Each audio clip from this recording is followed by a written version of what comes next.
and he was charged under the name of Charles Linton. And the rumours are his real name is Anthony Charles Linton Blair, which was Tony Blair, the former Prime Minister. Now, we got to be always very careful in our business about conspiratorial Yes, stuff. that's why I said allegedly. Yeah. And what appears on Facebook and the like. Yeah. But that seems to be fairly common knowledge. Yeah, common knowledge. Again, allegedly. You know, and these are things that are just going on all the time. Now, in order to get a conviction for importuning, you at the time needed to take that case to the Department of Public Prosecutions, the DPP, which is the highest prosecuting authority. They needed to sanction that, right? And you didn't need to go to them to get a charge for murder, rape or manslaughter, but you needed it for a low level, which is a summary only offence, so it can only be heard at the magistrate's court. It will never escalate to the Crown Court, right? You had to take that to the highest possible levels to get permission to prosecute someone for that, and you could never get it for the London Borough of Westminster. You know. Now, you yourself, let's go back again to you, John, have withstood enormous pressure, and other people would have just collapsed completely, especially with the family. Now, you've got, you know, your kids are going to be taken from you, and yeah. Well, if we go back to the beginning, I was threatened with 3 things: the loss of my job, my children, and my home. Now, when I made criminal allegations against, again, I'm not going to mention the man's name because it's going through the court, who is now a very, very senior officer in this country. I made allegations of corruption against him and 2 other senior officers. And after I did that, there was an attempt for me to lose my job because I was served with numerous gross misconduct papers. So they would have got me sacked. I'd go before a police appeal panel, a board as it were. Now, where would the fairness in that be? Because it'd be a closed shop. And if it went against me, then I'd lose my job. So not just on one occasion, there was 9 charges against me. So there would be 9 occasions I would have to go before them. They also sent, at the same time, dual purpose. So the forms not only went to the discipline group, the corruption command, to investigate me, not just for misconduct, but it was serious misconduct, right? And bear in mind, I'd made these serious allegations and it had gone nowhere. And as far as I know, none of these officers ever got misconduct papers served on them. And if you do get misconduct papers, your career is on hold, you can't do anything. The officer I alleged, he got promoted twice during the period I'd mentioned him, so he should have had papers served on him and not been promoted, but he did, twice. And then for me, they sent every single allegation they sent off to the CPS to prosecute me criminally. So I'm looking at losing my liberty, I'm looking at losing my job. I'm now, they stopped paying me because I went sick. It was vicariously them that were liable. They should have paid me. Cressida Dick, who was the assistant commissioner at the time, said, if you show me the proof that it's down to us, I'll pay you. She was given the proof. She was given more than enough and refused to pay me. That was later overturned. Her decision was 3 years later overturned, and the police admitted they got it wrong. So I believe that was quite a spiteful move on her behalf, and hopefully, you know, a civil court will see that as well.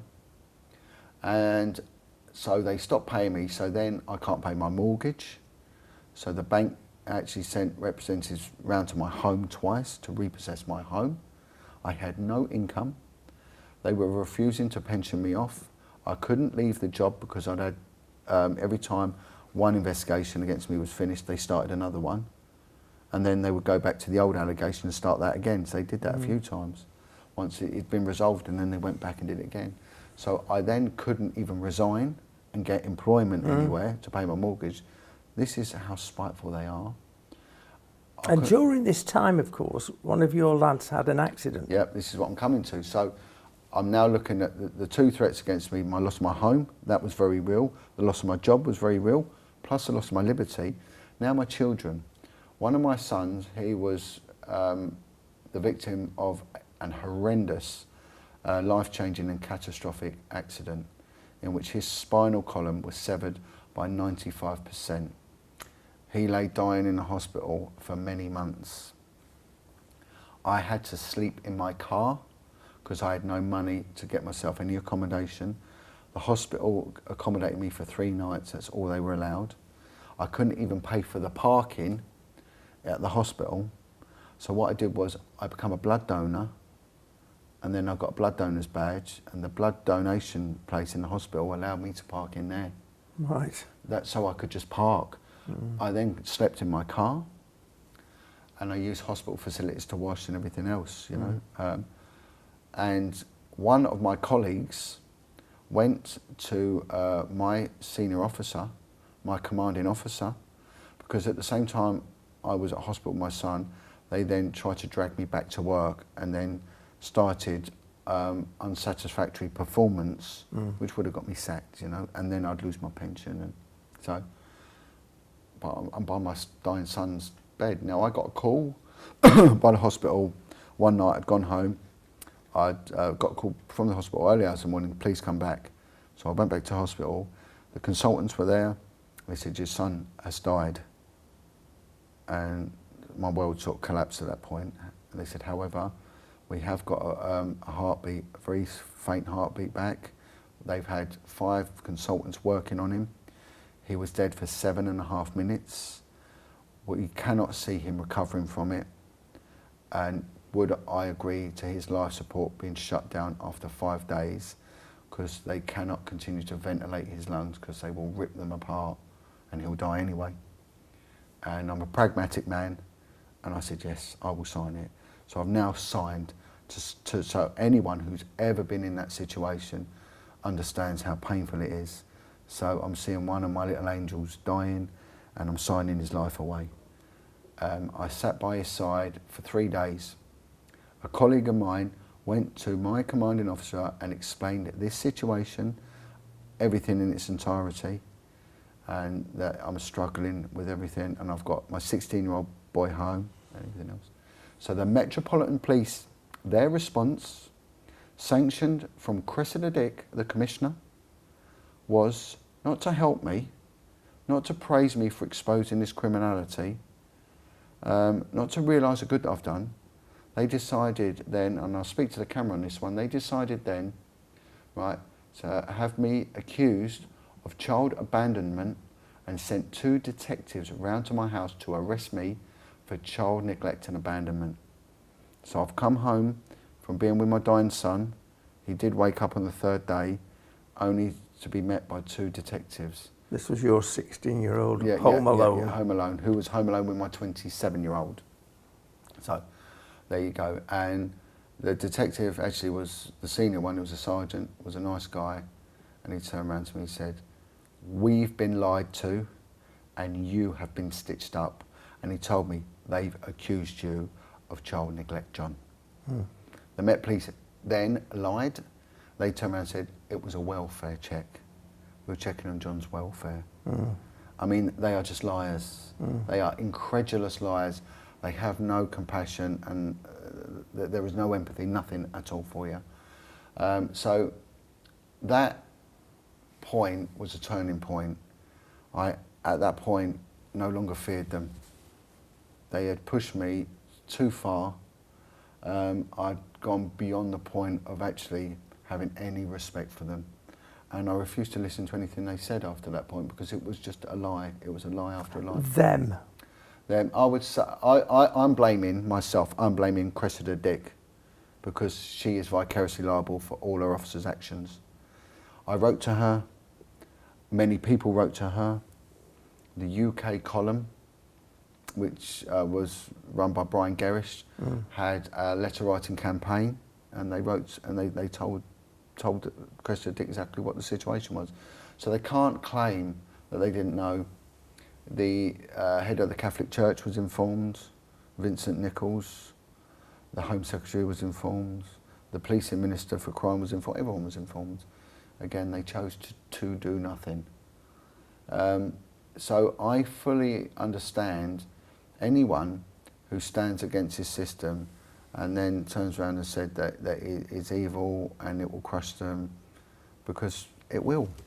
You know? Evil, now, because that term can be used in all sorts of circumstances, but there was a sense of evil in all this, wasn't there? Yeah, there was no benevolence whatsoever. No benevolence. This is. And what happened and what you experienced and what your son experienced during this time. Yeah. Carry on from the third day. Yeah, and I'm going to go on now, because there was a few very odd occurrences during this time. And this has sort of been echoed by a lot of the victims and survivors of abuse.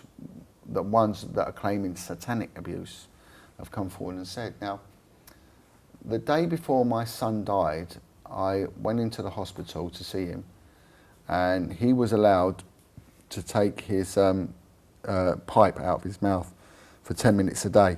Yeah.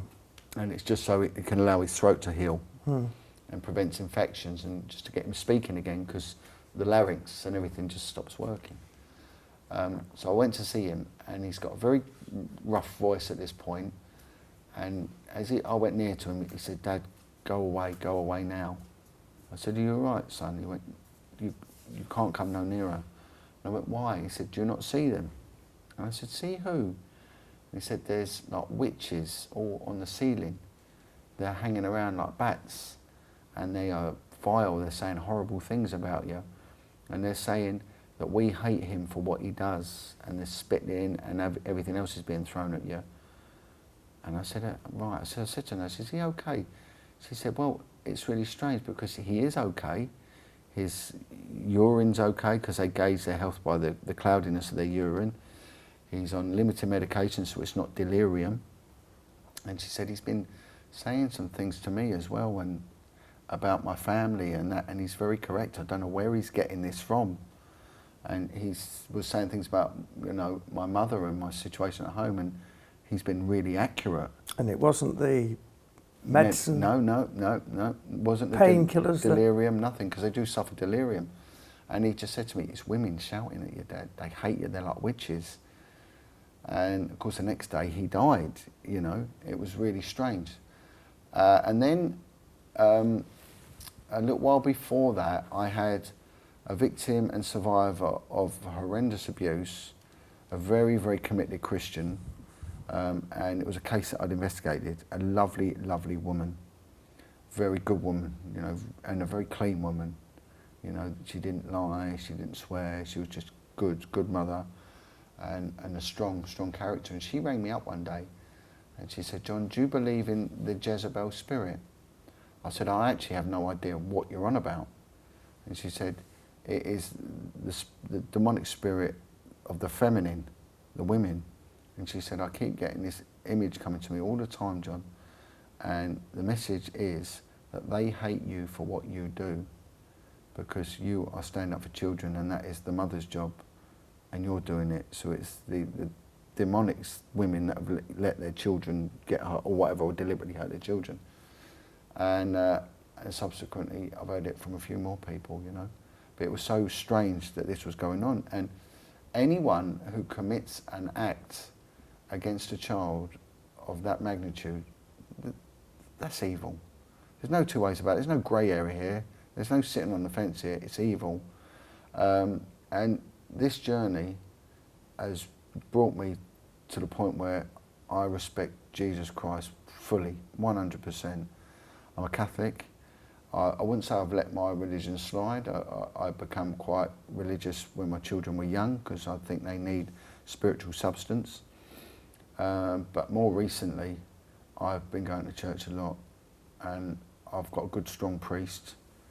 And he says to me, in this country, he's come from Africa. He was a soldier before, and he's now worked as a priest out in South Africa. He said they believe so much in the devil and in Jesus. They're aware of the reality of evil and how it manifests in your actions and your deeds. So in this country, we've lost that. We've totally lost that. And I think he's right. And I think he's right. And I really do. I think We are mind, body, and we're soul. We're a spirit. And we ignore that spirit. You get laughed at if you mention it. You get denigrated if you mention SRA. There have been over 26 cases of SRA in the UK that have led to conviction. When I was training to be a detective on the child abuse investigations, I went to a training place in East London. I was given my manual, and in it clearly states the satanic case investigation that went on in the Orkney Islands, and it was deemed as a satanic case.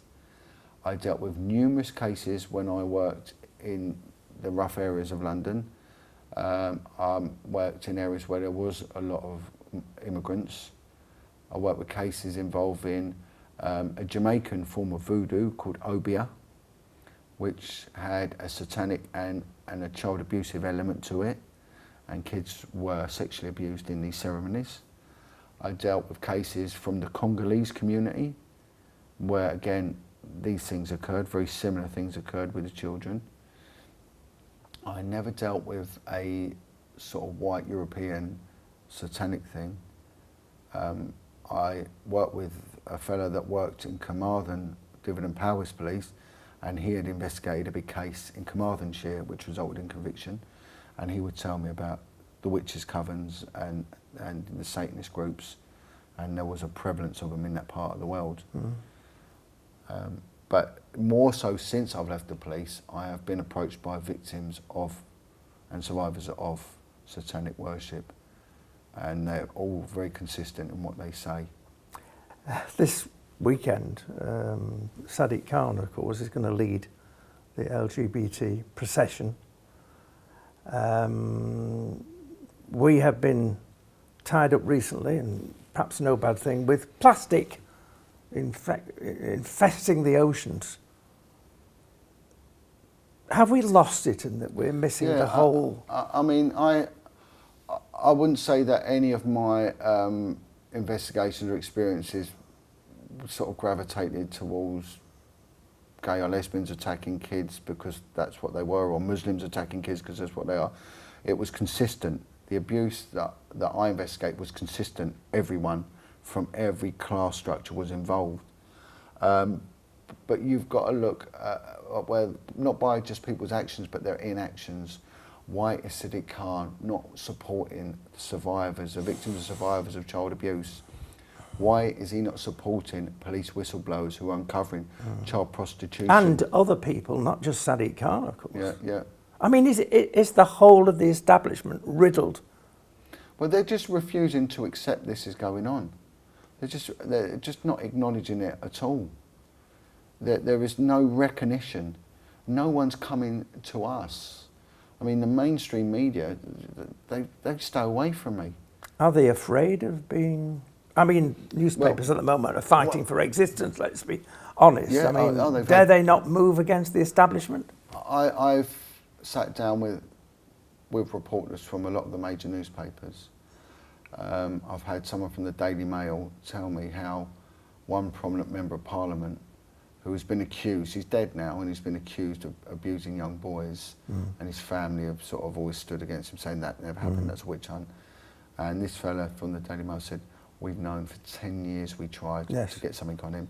We knew what he was doing, we had credible witnesses, but the establishment won't allow it. I met with someone from probably the most prestigious Sunday paper, and I was shown a 12-page document involving myself, a legal document, why they can't talk to me, because it was so libelous, you know, because there'll be so many problems. And none of it said that I was lying at all. It actually Scott commended me for my truth-seeking. No fingers pointed at me as being a discreditable individual, but it was the problems of, because of what I was exposing, what it would cause, and they couldn't shoulder that burden. And at that point I realised that I did have some importance. Always I thought I was pretty unimportant and insignificant in this, and now I know I'm not. And I know I wasn't really in the bottom of my heart, because the level of attack against me was so severe and unrelenting that I must have been someone that the establishment are frightened of. But I will put a plea out there, and I'll put a plea out to Chief Constables and to Commissioners of Police, and do not cover this up. This will come back and this will bite you. And I'm not threatening them in saying that. I'm just saying times have changed, and the change in times are a spiritual one. It's nothing to do with lack of money then? No, never has been. Never has been lack of resources. There are resources for this? Yeah. Well, how much money do we pay on council tax? You know, how much money do we pay to be policed? You know, I mean, if we look at resources, look what they waste money on. And look where the money is not going and where it is going. Hate speech, do they waste money on that? They waste money in pursuing anyone who speaks out the truth, which they class as hate speech. You know, there is money there, of course. Is it an easy cop? Well, the police have done one thing and one thing only. They pick low-hanging fruit, and that's what they do.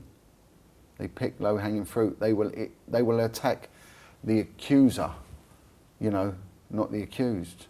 And we've seen it recently, yesterday or 2 days ago in the press, where a victim and survivor of high-level abuse, a man which is indicating politicians in sex parties, he has been arrested. They've attacked him.